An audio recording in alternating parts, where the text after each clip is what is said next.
În lecția 18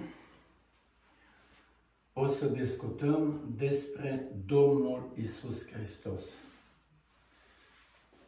Cuvântul lui Dumnezeu, Biblia, ne vorbește despre Domnul Iisus Hristos. Deci ce ne spune Biblia despre Domnul Iisus Hristos?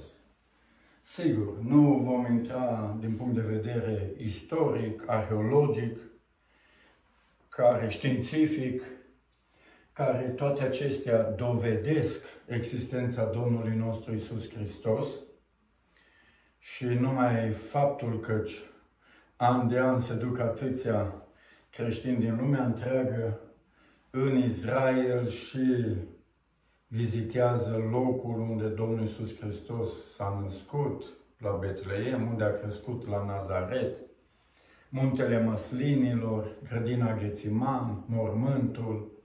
Deci toate acestea sunt din punct de vedere istoric și arheologic. Însă noi, așa cum am spus, despre tot ceea ce am discutat până acum, în special despre Dumnezeu, noi ne bazăm pe cuvântul lui, Biblia.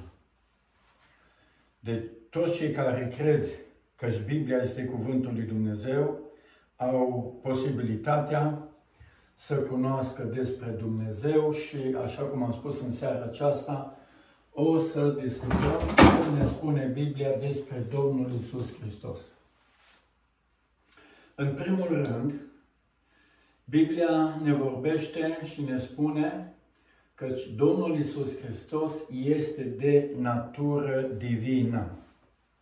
Acum, sigur, aici sunt multe contraziceri. Dacă aș fi spus că Iisus este Dumnezeu, probabil iară mult. Deși Biblia spune că Dumnezeu, am învățat la punctul acela în Evrei, unde Dumnezeu îl face pe Fiul Său, îi spune Dumnezeu. Pentru că este de natură dumnezească, de natură divină. Așa cum am spus, Domnul Iisus este de natură divină. Când noi vorbim despre divinitate, vorbim doar despre Dumnezeu, despre Fiul lui Dumnezeu, Domnul Iisus, și despre Duhul Sfânt. Deci, Trinitatea face parte din divinitate, din dumnezeire. Ceea ce înseamnă că este de natură divină, sfântă, creatorul, stăpânitorul, absolut tot ceea ce se vorbește despre divinitate, nu putem să includem decât pe Tatăl, pe Dumnezeu, pe Domnul Iisus și pe Duhul Sfânt. Ca să putem să înțelegem din punct de vedere biblic, deschide la Ioan, capitolul 1, versetul 1 și 2. Acolo ne vorbește atât de frumos în celelalte versete, unde ne vorbește că Domnul Iisus Hristos este de natură divină.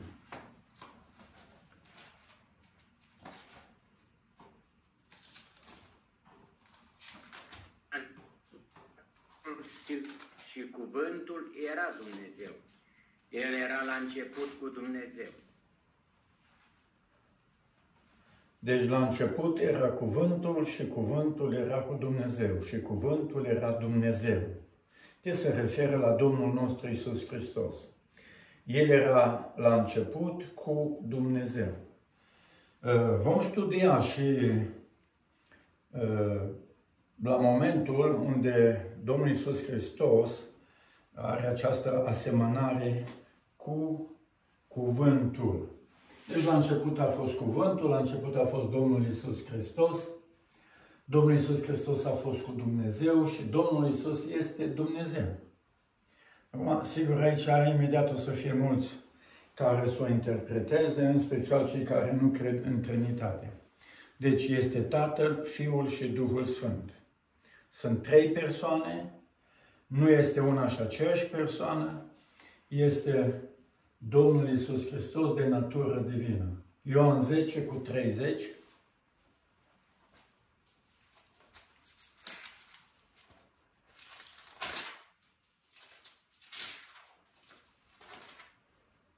Eu și Tatăl una suntem. Deci, așa cum am amintit deseori și vă spune mereu, Ioan 5, 39 și 40 spune: cercetați Scripturile. Cercetând-o numai Scripturile vom putea să înțelegem și să descoperim ceea ce discutăm noi la acest studiu biblic. Deci, așa cum ai citit, frate Viorel, eu cu Tatăl una suntem. Deci, în divinitate, în dumnezeire, în neprihănire, în sfințenie, nu este nicio deosebire între Tatăl și Dumnezeu, între Tatăl și Domnul Iisus, pardon. Pentru că este de natură divină. Deși Domnul Iisus Hristos a venit în lumea noastră, să discutăm și punctul acesta, El a venit ca și om și o să învățăm la scopul venirii Domnului nostru Iisus Hristos în lumea aceasta. Deci, eu cu Tatăl una suntem. De aici reiese foarte clar că Domnul Iisus Hristos este de natură divină. Apoi, Ioan 17 cu 5.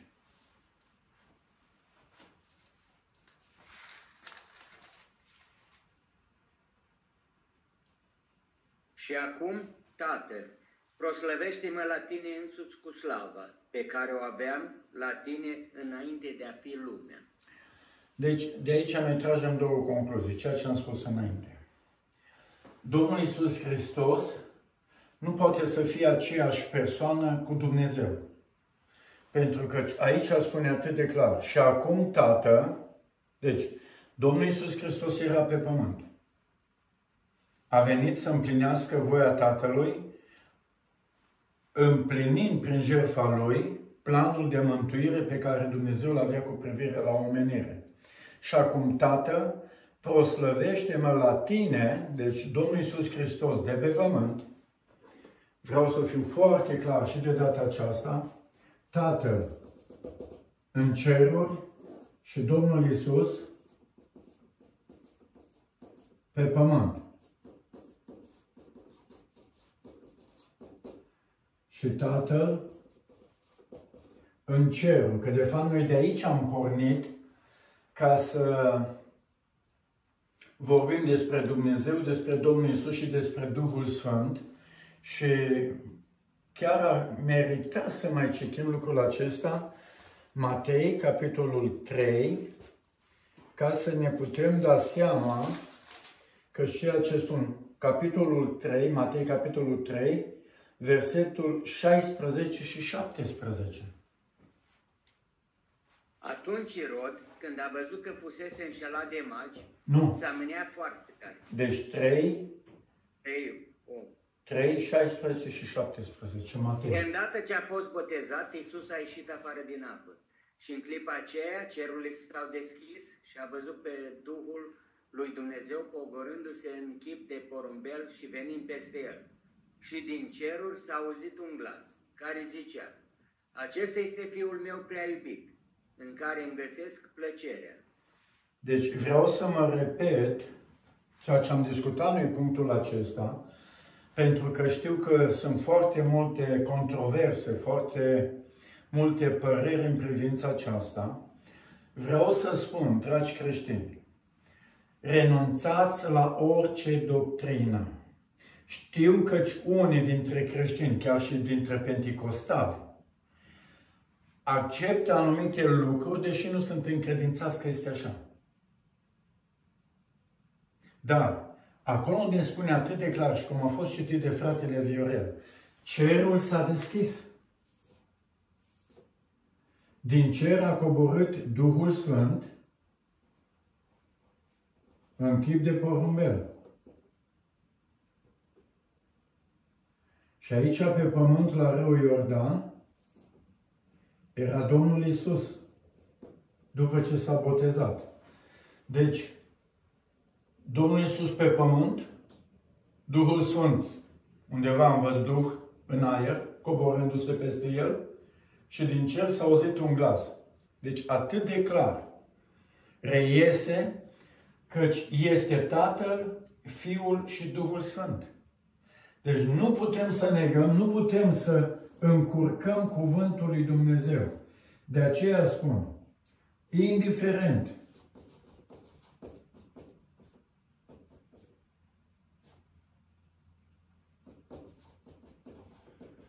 din ce organizație faci parte.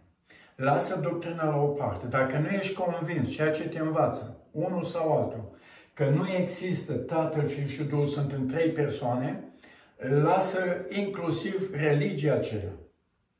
Caută pe Dumnezeu să poți să-L înțelegi așa cum spune cuvântul Lui. Deci Dumnezeu Tatăl, Fiul, Iisus și Duhul Sfânt. Așa declară este de aici. De îndată ce a fost botezat Iisus, a ieșit afară din apă, clar. Și în clipa aceea cerurile s-au deschis și a văzut pe Duhul lui Dumnezeu coborându-se în chip de porumbel și venind peste el. Și din cerul s-a auzit un glas care zicea: acesta este Fiul meu. Deci mai clar decât aceasta, indiferent cine ar încerca să explice, nu poate în același moment Dumnezeu, ar putea, că are putere și divinitate, dar nu o face. Ar fi putut să se împartă în 3. Să fie Dumnezeu, să fie Iisus și să fie Duhul Sfânt în aceeași persoană împărțit în 3. Noi putem orice obiect să-l tăiem în 3, dar Dumnezeu nu face lucrul acesta. Deci, de aici am plecat noi să studiem și să învățăm despre Dumnezeu și acum, începând cu lecția 18, vorbim, citim din Biblie ca să vedem, să înțelegem, să credem, să acceptăm căci Domnul Iisus Hristos este de natură divină și așa cum o să învățăm și pe mai departe. Al doilea punct despre Domnul Iisus Hristos ne spune Biblia căci Domnul Iisus Hristos este Fiul lui Dumnezeu. Exact ceea ce a declarat Tatăl în Matei și în alte părți din Biblie, Matei 3:17, și din cer s-a auzit un glas care zicea: acesta este Fiul meu. Deci, ia uitați-vă, unul din justificările căci Domnul Iisus este Fiul lui Dumnezeu este chiar aici, în Matei, capitolul 3, cu versetul 17. Nici nu l-am avut trecut aici, ca să nu le citim toate, că este prea mult, dar merită să citim, căci, de fapt, noi nu avem altceva, altă scriere, altă învățătură decât Biblia. Noi învățăm, ne hrănim, credem și căutăm să o studiem. De asemenea, la Ioan, capitolul 1, cu versetul 18, unde ne vorbește că Domnul Iisus Hristos este Fiul lui Dumnezeu.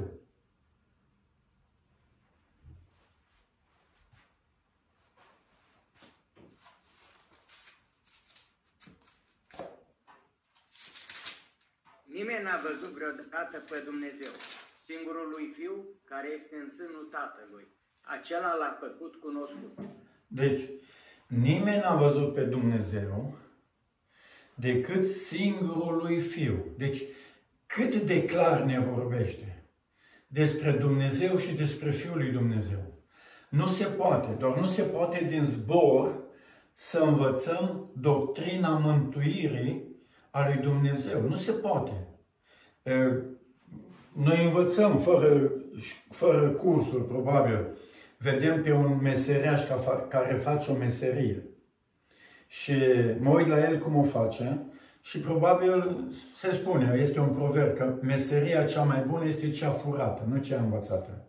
Acum, putem să ascultăm, să credem ce ne spun alții învățători, păstori, știu eu, creștini. Este bine să ascultăm și să primim, dar pentru că am enumerat cele peste 30.000 de religii în lumea aceasta, deci spuneam la un moment dat că fiecare din ele au o doctrină. Fiecare din ele au câte o învățătură total diferită una de alta. Ca să nu fiu dus în rătăcire, ca să nu pierd, știu eu, adevărul care este despre Dumnezeu, despre Domnul Iisus și despre Duhul Sfânt, însuși Domnul Iisus Hristos ne spune atât de clar: cercetați Scripturile. Pentru că Scripturile, Biblia ne arată la 2 Timotei 3:16, Căci toată Scriptura este însuflată de Dumnezeu și de folos. Am șters acele lucruri care spune că ne ajută Biblia cercetând-o.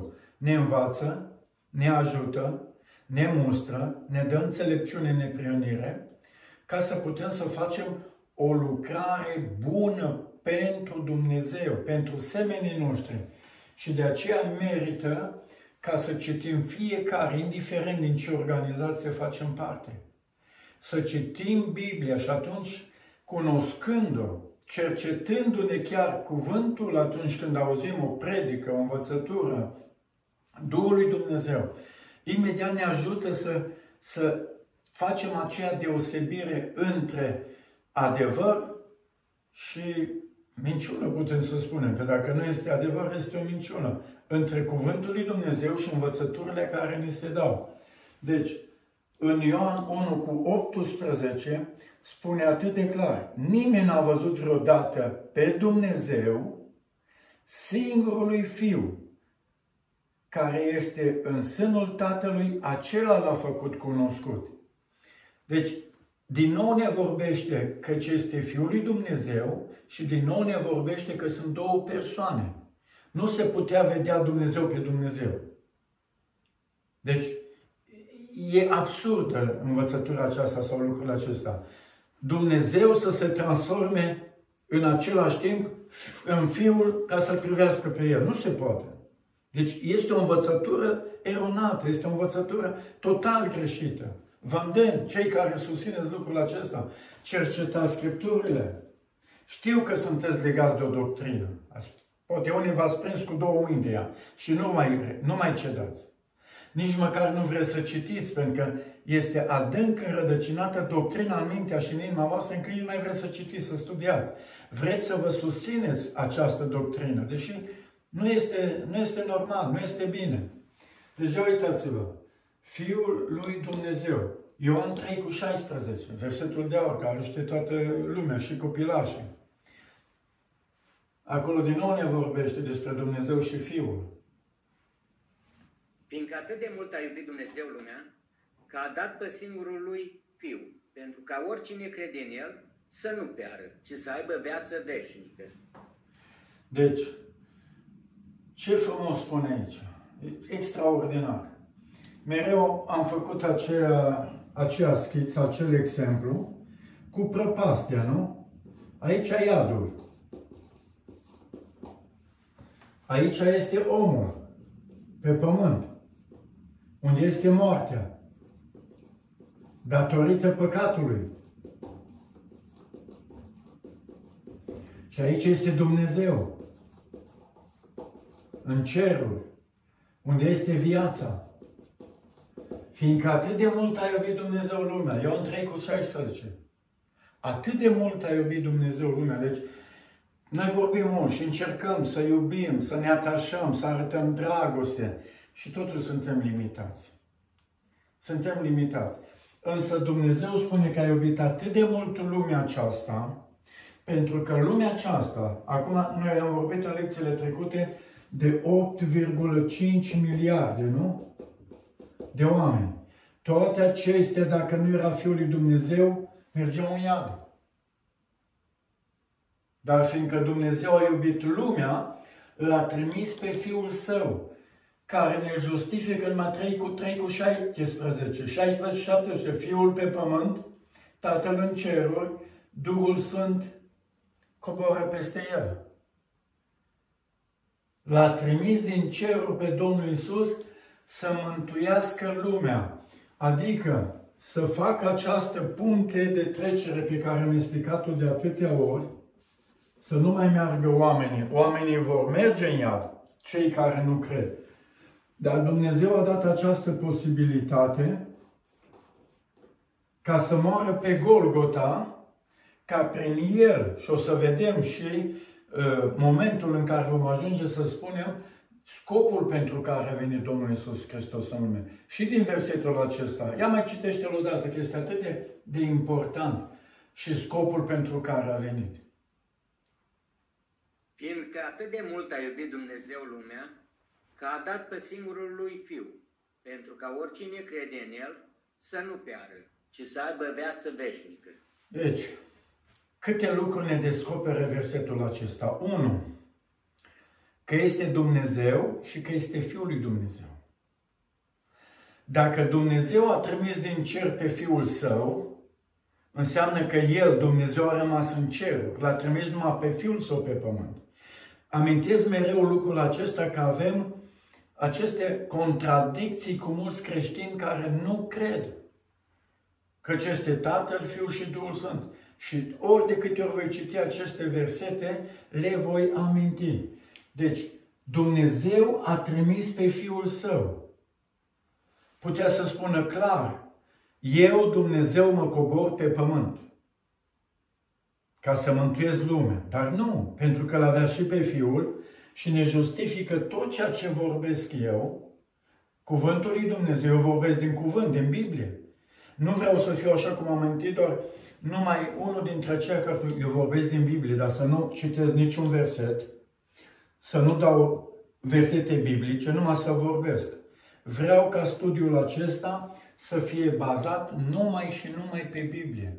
Pentru că este o mare nevoie să ne întoarcem la Dumnezeu.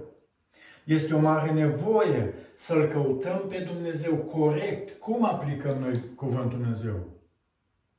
Pentru că vom ajunge când vom discuta despre acestea. Cine ne vorbește? Dumnezeu. Ce ne vorbește? Despre Fiul Său. Când? În momentul când l-a trimis pe pământ, își făcea lucrare de mântuire pe pământ. Unde? În Israel, pe teritoriul Israel. De ce? Spune versetul Ioan 3:16. Să ne mântuiască, să nu pierim, să nu murim. Adică, cum am spus, toți cei care cred în El, nu să meargă, deci care cred în El, să treacă de la moarte la viață, să nu mergem în iad. De ce? Și acum mai important este cum aplicăm noi lucrul acesta. Eu vă spun și acum, și am spus-o de atâtea ori, mi-am schimbat punctul meu de vedere de cel puțin 3 ori, 4 ori. Atunci când m-am întors la Dumnezeu, am adoptat un fel de doctrină, un fel de învățătură a unor oameni care nici ei n-au cunoscut Biblia. Apoi mi-am dat seama de lucrul acesta și am făcut un studiu biblic. Sigur, studiu biblic, cele mai multe studii biblice se fac din multe, cum să zic, materiale, multe cărți. Acum, eu am aici o grămadă de cărți și dincolo. Deci, toate cărțile pe care oamenii le scriu, depinde din fiecare religie, face în așa fel să-și lase doctrina lor, amprenta doctrinei lor acolo. Eu nu fac lucrul acesta. Am lăsat cărțile la o parte. Am avut cel puțin 4.000 de cărți. Am mai rămas poate cu, nu știu dacă am 200 de cărți. Restul toate le-am dat. Și aceștia nu le mai citesc și multe nu le mai cred. Cele de la Universitatea Teologică le învățăm cu studenți pentru că trebuie să învățăm, că altfel nu ne dau diplomele. Dar dorința mea, învățătura mea este pentru toți să lăsăm toate cărțile, să ne oprim asupra Bibliei și în felul acesta vom putea să înțelegem corect cuvântul lui Dumnezeu, care ne vorbește despre Dumnezeu, ne vorbește despre Domnul Iisus și ne vorbește despre Duhul Sfânt. Lucrul acesta este foarte important. Să citim numai și numai Biblia. Că știu că sunt mulți autori buni, dar cei mai mulți nu își mai spun învățătura din Biblie, ci caută să iasă în evidență cu învățătura lor, cu filozofia lor, cu teoria lor. Pentru cei sinceri, am acest gând și această învățătură să ne oprim asupra Bibliei, să putem să avem din nou părtășie cu Dumnezeu, să simțim prezența și puterea lui Dumnezeu și călăuzirea Lui. Despre Domnul Iisus Hristos este Fiul lui Dumnezeu, citim și la 1 Ioan 4:9.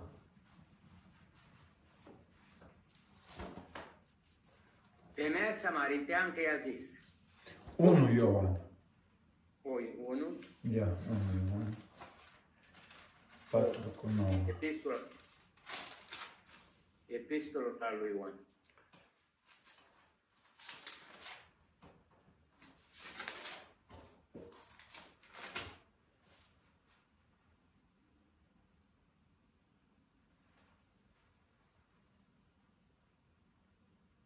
Unul 4 cu 1? Cu 9. 9. Dragostea lui Dumnezeu față de noi s-a arătat prin faptul că Dumnezeu a trimis în lume pe singurul Său Fiu, ca noi să trăim prin El.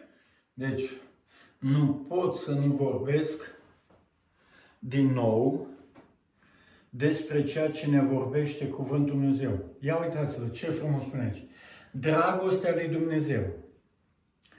Deci, e acea legătură frumoasă între Domnul Iisus și între Tatăl, dragostea, iubirea. În Ioan 3:16 am vorbit mai înainte despre lucrul acesta și acum din nou spune, dragostea lui Dumnezeu față de noi s-a arătat prin faptul că Dumnezeu a trimis în lume pe singurul Său Fiu, ca noi să trăim prin El. Deci, ia uitați-vă din nou, nu putea Dumnezeu, ar minți Dumnezeu atunci, ne-ar înșela Dumnezeu, să spună că eu cu Fiul suntem aceeași persoană.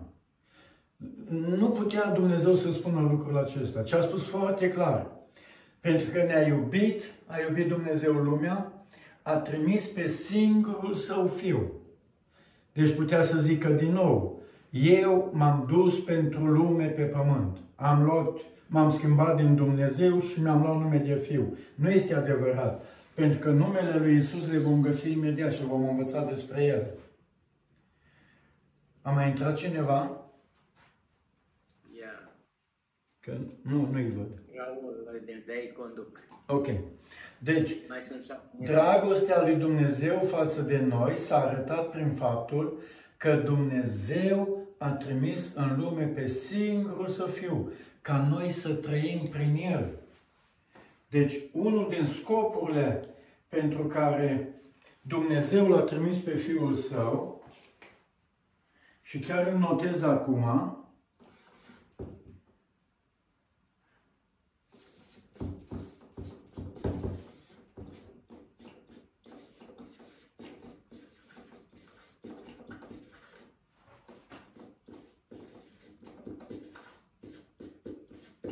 deci sunt atâtea învățături. Sigur că Biblia are peste 33.000 de versete. Noi nu le putem face într-un studiu. Poate ne va trebui toată viața să le studiem. Dar pentru că este un studiu biblic, tot ce găsim nou, le și notăm aici pe tablă. Ca să putem să le cunoaștem, să le învățăm. În 1 Ioan am spus 4:9, da? Ca să trăim prin El. Deci, cât de frumos ne explică Biblia despre ceea ce am spus până acum. Iisus este de natură divină. Domnul Iisus este Fiul lui Dumnezeu. Deci noi nu vom găsi în alte, cărți, deși în vremurile acestea caută tot mai mult să îndepărteze pe oameni de Dumnezeu, lumea de Dumnezeu.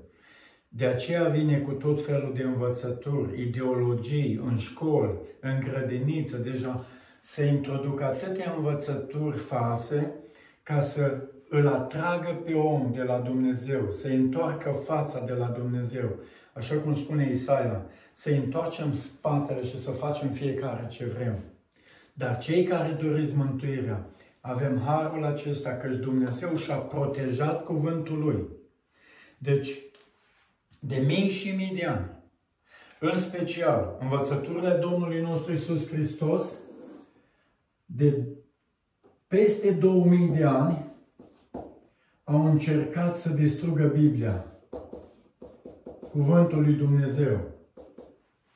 dar n-au reușit. Nici nu vor reuși. Dumnezeu ne-a lăsat cuvântul, îl protejează, pentru că a fost sub călăuzirea Duhului Sfânt și nu-l poate distruge nimeni, ca noi oamenii să putem să învățăm despre Dumnezeu.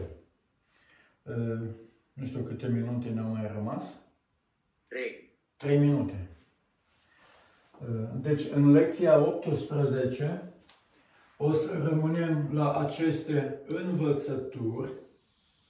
Vom continua cu lecția 19 și vom învăța în continuare ceea ce ne învață Biblia, ceea ce ne spune Biblia despre Domnul Iisus Hristos.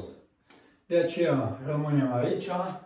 Îndemnul meu este: cercetați Scripturile, căci în ele vom găsi viața, în ele vom găsi tot ceea ce este nevoie pentru a-L cunoaște pe Dumnezeu, pe Domnul Iisus, Duhul Sfânt, planul lui de mântuire și totodată acolo învățăm cum să trăim viața noastră, să putem să fim mântuiți și veșnici cu Dumnezeu. Domnul să ne ajute și vom continua studiile noastre în lecțiile următoare.